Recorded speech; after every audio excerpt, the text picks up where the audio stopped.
Assalamualaikum warahmatullahi wabarakatuh. Sebelumnya perkenalkan, nama saya Rizko Tunasyiah dengan NIM 222-12-12-14 dari Prodi Hukum Keluarga Islam 3F. Di sini saya akan bahas tentang Maqasid al-Syariah menurut Yasir Auda, pendekatan sistem dalam hukum Islam. Yang pertama ada biografi Yasir Auda. Yasir Auda lahir tahun 1966 di Kairo. Masa mudanya dihabiskan untuk belajar agama di Masjid Al-Azhar Kairo dari tahun 1983 sampai 1992. Selama di Mesir, Yasir tidak pernah mengenyam pendidikan agama di lembaga formal seperti Universitas Al-Azhar. Yasir hanya mengikuti pengajian dan halaqah di Masjid Al-Azhar. Sembari aktif di pengajian, ia mengambil kuliah di Kairo University jurusan Ilmu Komunikasi. Studi sastra 1 diselesaikan tahun 1988 dan gelar master diperoleh tahun 1993. Yasir Auda adalah anggota Associate Professor di Qatar Fakultas Studi Islam dengan fokus kajian kebijakan publik dalam program studi Islam.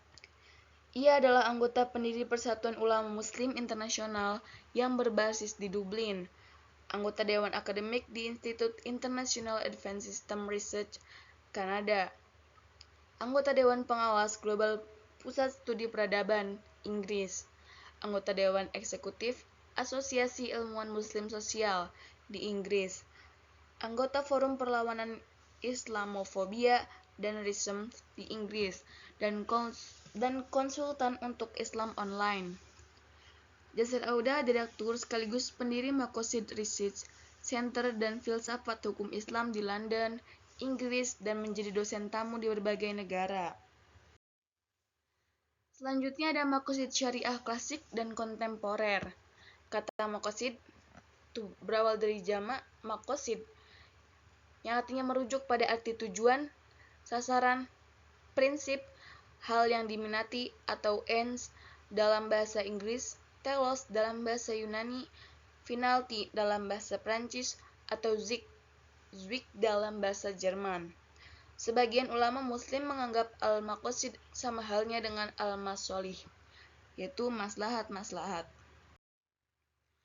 Dari berbagai penjelasan dan definisi yang saling berkaitan di atas, setidaknya maqasid al-syariah dapat difahami sebagai tujuan dari seperangkat hukum Islam pada terbentuknya keadilan dan kemaslahatan masyarakat, bukan sederet aturan yang mengantarkan pada kerusakan tatanan sosial. Keputusan-keputusan hukum dari seorang pemimpin pun harus demikian. Dalam salah satu kaidah usul fikih diungkapkan, tasarruf al-imam manutun bil al-maslahah, yaitu kebijakan seorang pemimpin harus mengacu pada kemaslahatan yang dipimpin masyarakatnya. Kajian hukum Islam klasik menyebutkan bahwa maqasid dikelompokkan menjadi 3, yaitu ad-daruriyat, al-hajiyat, dan at-tasniyat. Yang daruriyat dibagi lagi ke dalam hifdzu ad-din, yaitu perlindungan agama, hifdzu an-nafs, perlindungan jiwa, hifdzu al-mal, perlindungan harta, hifdzu al-aql, perlindungan akal, hifdzu an-nasl, perlindungan keturunan, dan hifdzu al-irad, perlindungan kehormatan. Selanjutnya kajian maqasid al-syariah dikembangkan Yasir Auda melalui karyanya yang berjudul Maqasid al-Syariah as Philosophy of Islamic Law, a System Approach, yang ingin mendobrak paradigma lama tertutupnya pintu ijtihad. Karya fenomenal ini merupakan sebuah pendekatan kekinian yang lahir dari alam modern dan mencoba menjawab tantangan umat Islam yang berkenaan dengan isu-isu kontemporer. Selanjutnya ada fitur sistem dalam penerapan usul fikih. Dalam pemikiran Yasir Auda memiliki beberapa prinsip atau beberapa struktur. Yang pertama ada cognitive nature. Dan cognitive nature ini terbagi menjadi 3, yaitu ada syariah, fikih, dan fatwa. Syariat sendiri yaitu wahyu yang diturunkan kepada Nabi Muhammad SAW. Syariah inilah yang menjadi risalah dan tujuan wahyu yang harus direalisasikan di tengah kehidupan. Sedangkan fikih yaitu usaha seseorang ahli fikih yang lahir dari pikiran dan ijtihad dengan berpihak pada Al-Quran dan Sunnah dalam rangka mencari makna yang dimaksud. Lalu selanjutnya ada fatwa, yaitu penerapan syariah dan fikih di tengah realitas kehidupan umat Islam saat ini.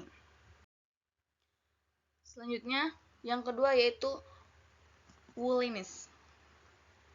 Jasir Auda berpendapat bahwa prinsip dan cara berpikir holistik, yaitu menyeluruh, penting di kehidupan dalam usul fikih karena dapat memainkan peran dalam pembaruan kontemporer.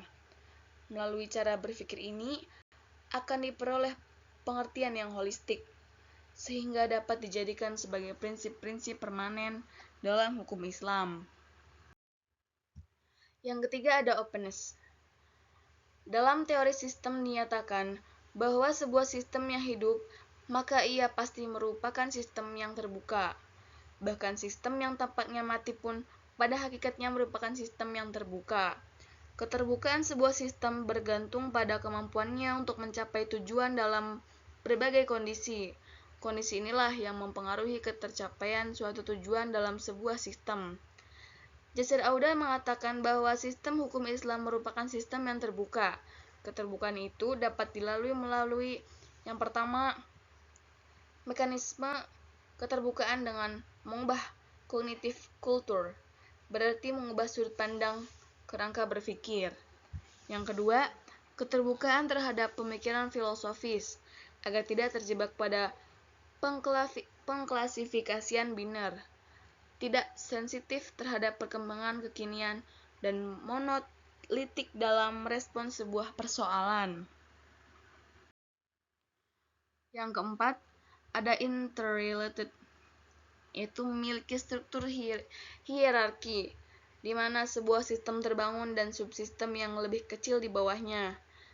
Fitur hierarki saling berkaitan, al-harokiriyah, al-mu'tamadah, tabadulian, interrelated hierarchy, setidaknya memberikan perbaikan pada dua dimensi maqasid syariah.